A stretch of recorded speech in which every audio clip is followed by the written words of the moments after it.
एक प्यासे को गगन का सघन चाहिए, बादलों को भी नीला गगन चाहिए, चाहे मन में खिले यौवन में खिले, सावकों को संतों का मिलन चाहिए। तो वैसे तो बैठ जाओ, वर्षा युग काफ़ी दिन से वर्षा युग शुरू हो गया, लेकिन वर्षों से हम ऐसे ही वर्षा युग करते आ रहे हैं। तो महाराज जी का 27वां वर्षा योग है और हमारी तो दीक्षा वर्षा योग ही में हुई थी। तो हमारा भी, हमें याद तो नहीं है, लेकिन हमारा दीक्षा दिवस तो 22वां आना है, तो 22वां ही होगा लगभग, है ना। गिनती में कई बार, है ना, गड़बड़ी हो जाती है। तो महाराज जी की भावना हमेशा से साधना की रही है और हमारी हमेशा से भावना प्रभावना की रही है। साधना कम, प्रभावना ज़्यादा, क्योंकि हम जब साधु बने तो यही भावना से बने कि जब तक हमारे जैसे लोग युवा आगे नहीं आएंगे तो हमारे धर्म की प्रभावना कैसे होगी। आज पूरे देश के व्यक्ति को एक ही चिंता रहती है, पूरे विश्व के लोगों को क्या रहती है, हमारा वंश कैसे चले, हमारी प्रॉपर्टी कैसे सुरक्षित रहे। आपको अपनी प्रॉपर्टी की सुरक्षा की चिंता, हमें अपने जैन धर्म की प्रॉपर्टी की सुरक्षा है की चिंता है। जैसे सिवनी वालों ने पहले रथ बनवाया था, पुराना हो गया था, तो उसको क्या किया, फिर उन्होंने अच्छा नया करवा दिया, है ना। अब हमने तो अच्छे से देखा नहीं, तो हमारे मन में एकदम भावना आई कि उसमें भी चतुर्मुखी भगवान और बैठने लगे तो और अच्छा लगे, हमने देखा नहीं, तो हम कुछ नया करते हैं, यानी सॉफ्टवेयर अपडेट करते रहते हैं, अपना भी और आप लोगों का भी। क्योंकि लोग क्या है, पुराने ढर्रे में चलते हैं, और जितने लोग हैं अच्छा पसंद करते हैं, खराब कोई पसंद नहीं करता। सिर्फ साधु हैं जो खराब में भी अच्छा ढूंढ लेते हैं। तो जब सिवनी का संकेत आया तो मन में कुछ बहुत सारे विकल्प चल रहे थे, लेकिन धीरे धीरे विकल्प शांत होते चले गए, क्योंकि यहाँ पर पहले ग्रीष्मकालीन में रह चुके, इसलिए ज़्यादा दिक्कत नहीं रहती। अपने वाले रहते ना तो परिचित रहते हैं। क्योंकि लोग किसको ढूंढते हैं ज़्यादा, कोई संत आते हैं या तो परिचित हों या चर्चित हों, दो ही ढूंढते हैं। तीसरे तो बहुत कम हैं जो व्यक्ति सामान्य से आते हैं। लेकिन हमने देखा है, इतने 20-22 वर्षों में अनुभव किए हैं कि चातुर्मास तो बहुत सारे हो गए, और सब जगह यही होता है कि चातुर्मास स्थापना के बाद लोग गायब हो जाते। क्लास में पर्युषण के बाद तो पूरे भारत में हमने अनुभव किया है कि लोग आना बंद कर देते हैं, क्योंकि लोगों को घर के काम रहते, बस गिनती के ही लोग बचते हैं, और बुजुर्ग बेचारे चढ़ नहीं पाते हैं ऊपर। उनकी भावना होती है, वो तो कम से कम सुनते। वो उदाहरण याद है आपको, एक कवि सम्मेलन हो रहा था, लास्ट में एक व्यक्ति बैठा था, तो लोग, कवि ने सोचा कि बहुत जोश से बोल रहा था वो कविता, तो कवि ने भी सोचा कि रात भर जिसे बैठा है आदमी कितना कविता का प्रिय श्रोता है, रात भर से सुन रहा है। तो जब कवि सम्मेलन समाप्त हो गया तो कवि ने पूछा उस व्यक्ति से कि आप एक ही व्यक्ति इकलौते बचे और हम बचे, कविता सुनाने वाले हो तुम, सुनने वाले, हमें ऐसा लगता है कि आपको कविताएं बहुत प्रिय हैं। बोले मैं कविता सुनने नहीं बैठा था, मैं तो सामान उठाने बैठा था।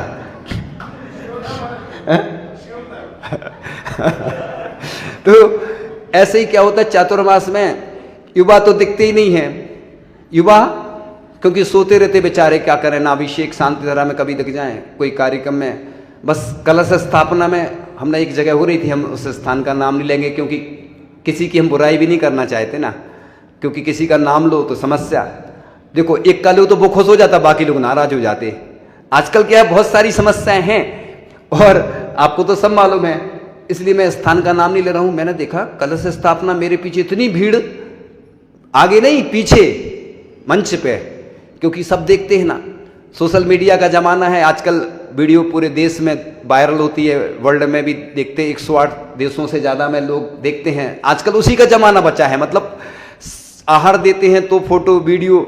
मैं मना नहीं कर रहा हूँ, मैं विरोध में नहीं हूँ, लेकिन मैं ये कहता हूँ काम अच्छा करो ना। आप गौशाला में जाके आप गौग्रास दान करो, वृक्षारोपण करो, आप इधर आओ स्वाध्याय करो, फोटो खिंचवाओ, मना थोड़ी, आप गृहस्थ हो, आपको पसंद है, लेकिन ऐसा मना नहीं है। हम प्रदर्शन की बात कह रहा हूं कि हर चीज में लोगों को उसी में आनंद आता है, वो नहीं करके अपन साधना करें, प्रभाव ना करें। देखो आज का युग उसी का है, तो क्या करें, लोग उसी से चलते हैं। तो बस युवा लोग दिखते नहीं हैं। कलश स्थापना में पीछे भीड़ थी, तो हमने सोचा जो कभी नहीं दिखते वो बाद में दिखे भी नहीं पूरे चतुर्मास भर।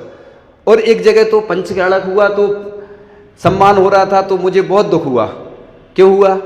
क्योंकि सम्मान के योग्य जो थे उनका सम्मान नहीं हुआ, जो कभी नहीं आते थे उनका सम्मान हुआ। तो मुझे दुख नहीं होगा कि बेचारे 6 महीने। तो इसलिए मुझे ऐसे युवाओं की आवश्यकता है जो आहार में, विहार में, हमारे लिए नहीं, कभी भी कोई साधु आए, अपन को कोई भी दिगंबर साधु आते हैं तो उनके लिए अपन आहार में आगे आए। बिजनेस तो हो जाएगा। मैंने बहुत बिजनेस किया, बहुत देखा, कुछ हाथ में नहीं रहा, क्योंकि लोग बहुत कमाते हैं। लोग सोचते हैं एक ग्राहक चला जाएगा तो नुकसान हो जाएगा। मैं तो ये कहता हूं कि पुण्य करोगे ना तो ग्राहक नहीं जाएगा। विश्वास करो धर्म के ऊपर। तो महिलाएं तो बस आ जाती हैं स्वाध्याय में, विधान चल रहा है अभी, तो गिनती के लोग रहते हैं, क्योंकि लोग सोचते कौन करे। और मैं कहता हूं जैन धर्म इतना महान धर्म है कि मैंने इसको पहले से नहीं जाना। अब पछताना होता है कि मैंने बहुत बड़ी गलती की पहले। क्यों? कि जब चीज़ धीरे धीरे समझ में आती है, पहले मेरे पास समय रहता था तो मैं वो चीज़ें नहीं कर पाता था, और अब समय नहीं बचा मेरे पास। इसलिए मैं सुबह महाराज जी से यही बोल रहा था कि अब मुझे बहुत सारे स्वाध्याय करना है, बहुत सारे चीज़ें तैयार करना है, क्योंकि पहले उतनी जिम्मेवारी नहीं रहती थी, उतने कार्य नहीं रहते थे। अब तो आपको खुद मालूम है। इसलिए आप लोग पूरे देश के लिए मैं एक संदेश देना चाहता हूं कि जब भी अभिषेक शांतिहारा समय से करो। साधु से आप पूछो महाराज जी आपके समय, आपका क्या अनुकूल समय रहेगा। आज क्या होता है, कोई भी कार्यक्रम की योजना बनाना हो तो लोगों को बुलाना पड़ता है, बुलौआ देना पड़ता है। मतलब पहले लोग साधुओं के पास जाते थे, आज साधुओं को उल्टा बुलाना पड़ता है। तो ये ठीक नहीं है। मैं पूरे देश के लिए बोला हूँ, क्योंकि पूरे भारत में जहाँ जहाँ भी आयोजन हो रहे हैं, कभी भी पहले से आप प्लानिंग बनाएं, एडवांस टेक्नोलॉजी से चलें। क्योंकि क्या होता है, एंड टाइम पे अंतराय कर्म आ जाता है। महाराज जी बोल रहे थे ना अभी कि हमने तो स्थापना कर ली है, लेकिन अभी कलश स्थापना आप लोगों की है। ये बात तो सही है, हम लोगों की स्थापना तो यही है सही। लेकिन चूंकि आप भी जानते हो आचार्य ऋषि ने कलश स्थापना क्यों शुरू की, पिछी परिवर्तन मंच से क्यों शुरू किया, दीक्षा देना मंच से शुरू क्यों किया, इसमें एक रहस्य है। क्योंकि आचार्य ऋषि को मालूम था, क्योंकि उनके पास इतनी सारी रिद्धि सिद्धि थी, उनकी तपस्या साधना के माध्यम से आती थी, कि वो समझ रहे थे कि लोगों को काय में आनंद आता है। देखो पिछी परिवर्तन तो कमरे में भी हो जाता, लेकिन इतनी सारी भीड़ अद्भुत ना करती, इतने सारे लोग व्रत लेते हैं। और कई लोग सोचते हैं कि हम तो पिछी का निवेदन महाराज जी से बाद ही में करेंगे। मैं तो कहता हूं अभी से निवेदन शुरू कर दोगे तो 3-4 महीने साधना भी हो जाएगी, अपनी परीक्षा भी हो जाएगी। और हम लोग भी परीक्षा ले लेते हैं कि ये कितनी बार आया व्यक्ति, चाहे चातुर्मास का हो, चाहे पिछी का निवेदन हो, चाहे पंचकलक में माता पिता चूंकि अचानक बनते हैं तो वो, तो अभी से साधना करो ना। पिछी तो एक को मिलेगी, पूरे देश के लोग सुन रहे हैं, सुनते हैं मतलब, तो हम बोलते हैं उनके लिए कि बाहर के लोगों की भी भावना रहती पिछी लेने की। और मैं तो कहता हूँ इस साल नहीं तो अगली साल मिलेगी तुम्हें, साधना तो करो। जैन धर्म में कोई घाटा नहीं है। जैसे तुम द्रव्य चढ़ाते हो अच्छी अच्छी, तो किसको मिलती है वो सबको मालूम है ना चढ़ाने के बाद, लेकिन अपन किसको चढ़ाते हैं, भगवान को। इसलिए जो भी कलश लेता है, मैं तो कहता हूं कि इस बार एक वर्ल्ड रिकॉर्ड बनना चाहिए कि ऐसा कोई घर नहीं रहे जिस घर में चातुर्मास का कलश नहीं पहुंचे। बड़े लोग तो लेंगे, आप तो बस हमारे पास आ जाना, बता देना, ठीक है ना। मैं सबके लिए बोल रहा हूं, बड़े लोग तो लेते हैं। और ये चतुर्मास ऐसा होगा कि वर्ल्ड रिकॉर्ड बन जाएगा, है ना, कि भले ही जिस रूप में जिसका हो। क्योंकि ये भी समस्या है आजकल, क्योंकि चतुर्मास होते हैं या कोई ज़्यादा लंबा समय हो जाता है तो बार बार लोग फिर दान नहीं देते हैं। मैं तो कहता हूँ कि पहले महावीर जयंती पे एक स्थान था, तो मैं सामने जब छोटा था देखता था कि चंदा लेने जाते थे लोग, 10 सुना देते थे। और भी कई जगह की घटनाएं, तो कई बार ज़्यादा दान मांगो ना तो भी दिक्कत है। इसलिए मैं तो कहता हूँ एक ही बार में सब कर लेना तुम, है ना। जैसे बड़े बड़े साधुओं का होता है ना, ऐसे ही होता है सिस्टम। तो अपन को खर्चा कम चर्चा ज़्यादा करना है, ठीक है ना। तो इसलिए सबको जुड़ना है और अच्छी अच्छी भावना भाना है। चिंता नहीं करना अपनी, कोई इधर कुछ है नहीं, समझ गए ना, योजना आदि कुछ है नहीं कि अपन को कोई, बस अच्छे से साधना जरूर करना, हरि का त्याग करना, चातुर्मास में तो कम से कम रात्रि भोजन का नियम लेना। देखो जितनी क्षमता है छुपाना नहीं, और ये भी नियम लेना कि हम कम से कम यात्रा करेंगे। जाना भी तो ट्रेन से जाना, बस से जाना, वाहन से कम, जैसे हमने गाथा सुनाई थी ना, कदम चले कदम चिट्ठी, मतलब कैसे चले इसका अभी व्याख्या आगे करेंगे, कक्षा में भी आपको विषय अच्छे से देंगे।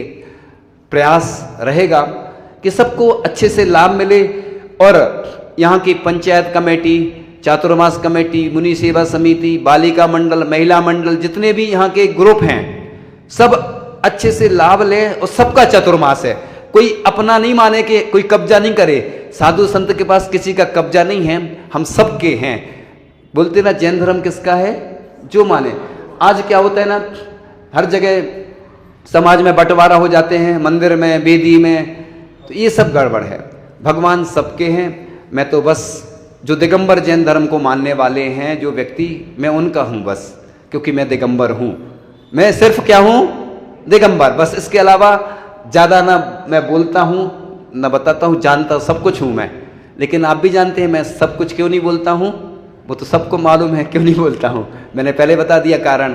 तो इसलिए विवाद वाली कोई ऐसी स्थिति नहीं आए, सामंजस्य से सब काम करें। और इस चतुर्मास को हम विश्व प्रभावना चतुर्मास पहले से घोषित करते हैं, है ना। पूरे विश्व में ऐसी प्रभावना हो कि यहाँ के रथ को भी सब लोग देखें, और यहाँ रजत वेदी पर जो पार्श्वनाथ भगवान विराजमान हैं उनके दर्शन करने भी आप सभी लोग आए।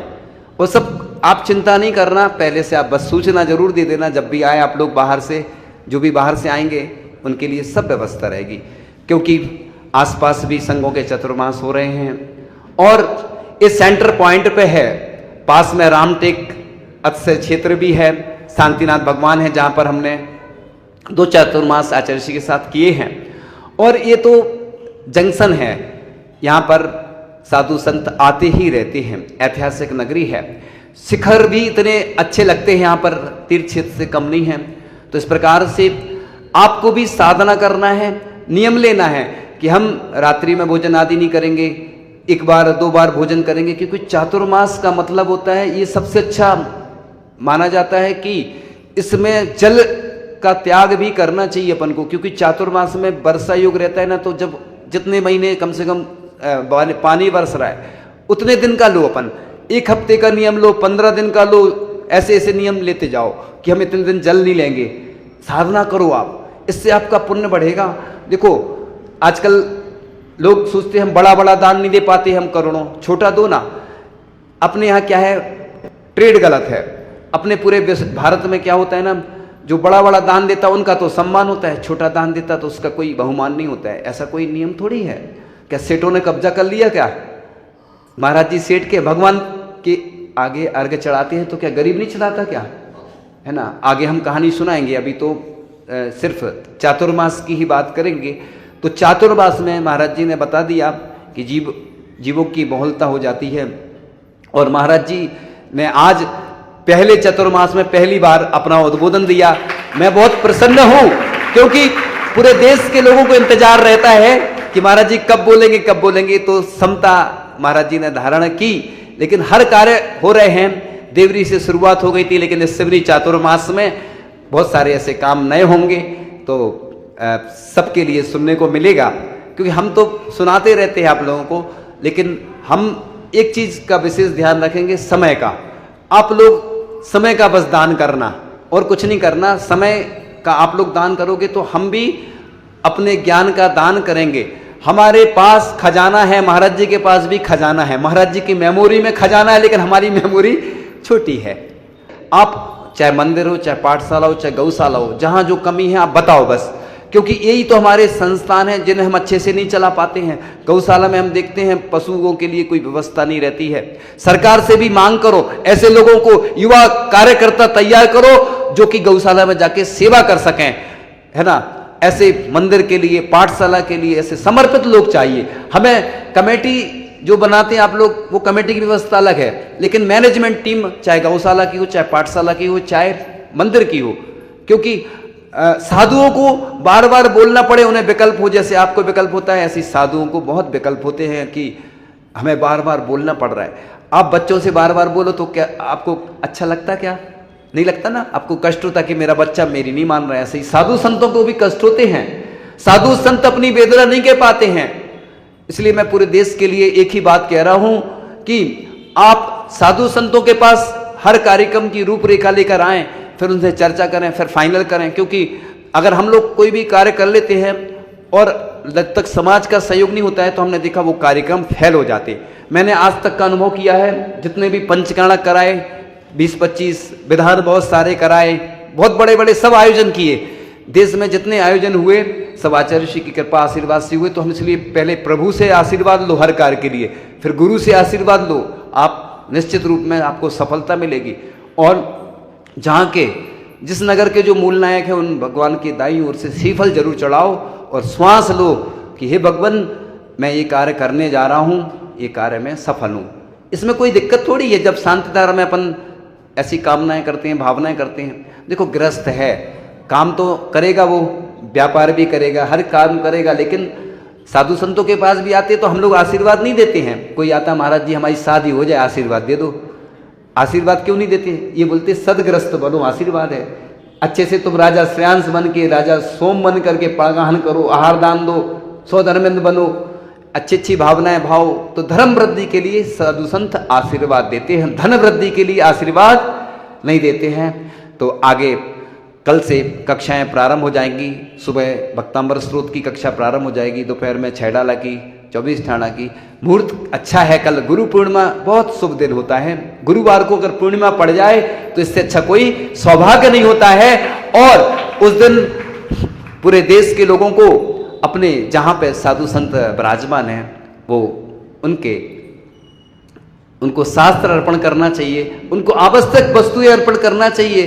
कल कोई हमसे पूछ रहा था महाराज जी को क्या अर्पण कर सकते, तो इतना आप नहीं जानते क्या क्या अर्पण कर सकते? महाराज जी क्या लेते हैं बताओ, हैं? तो महाराज जी को क्या शास्त्र दान दो, माला दे सकते हैं, और भी आप आवश्यक उपकरण आदि दान दे सकते हैं। सिर्फ पिछी परिवर्तन पे ही पिछी परिवर्तन नहीं होता है, अन्य उपकरण भी परिवर्तन किए जा सकते हैं, वो आप सब जानते हैं। चूंकि समय बहुत हो गया, इन्हीं भावनाओं के साथ यह चातुर्मास विशिष्ट चातुर्मास संपन्न हो और विश्व प्रभावना हो और महाराज जी की दिव्य देशना आप सबको मिलती रहे। और इसी भावनाओं के साथ आज चातुर्मासिक क्षमा मांगते हैं मुनिराजों से, जितने भी मुनिराज बाहर भी हैं ना, सबसे क्षमा मांगते हैं। आचार्य महाराज से भी क्षमा मांगते हैं। यहीं से हम लोग तो अपनी जब आचार्य महाराज मिलते प्रायश्चित लेते, लेकिन बोलने में क्या जा रहा अपना, है ना। तो आचार्य महाराज से भी क्षमा मांगते हैं, मुनिराजों से भी, जो वरिष्ठ मुनिराज हैं सभी मुनिराजों से, और जिन भी किसी को हमारे द्वारा जो भी विकल्प हुआ हो। अब अपन को साधना करना है, प्रयास करना है कि ज़्यादा से ज़्यादा मौन रहूं। इसलिए आप लोग जो जिसको आवश्यक हो उसी कार्य के लिए आना है। और रात में भी वैयावृत्ति हो ना तो स्वाध्याय आदि करें, कुछ अच्छी चीज़ें करें, इधर उधर की बातें बिल्कुल नहीं करें, है ना। क्योंकि आपका समय भले ही कीमती हो नहीं हो, हम लोगों को समय से शयन करना होता है, समय से जागरण करना होता है, समय से उठना होता है। आप लोग तो रात में देर तक सोते हैं और देर तक उठ जाते हैं, लेकिन हमारा ऐसा नहीं चलता है। हमारी तो चर्या वही है, चाहे कुछ भी हो जाए। इसलिए आप सबको तन मन धन से सहयोग करना है।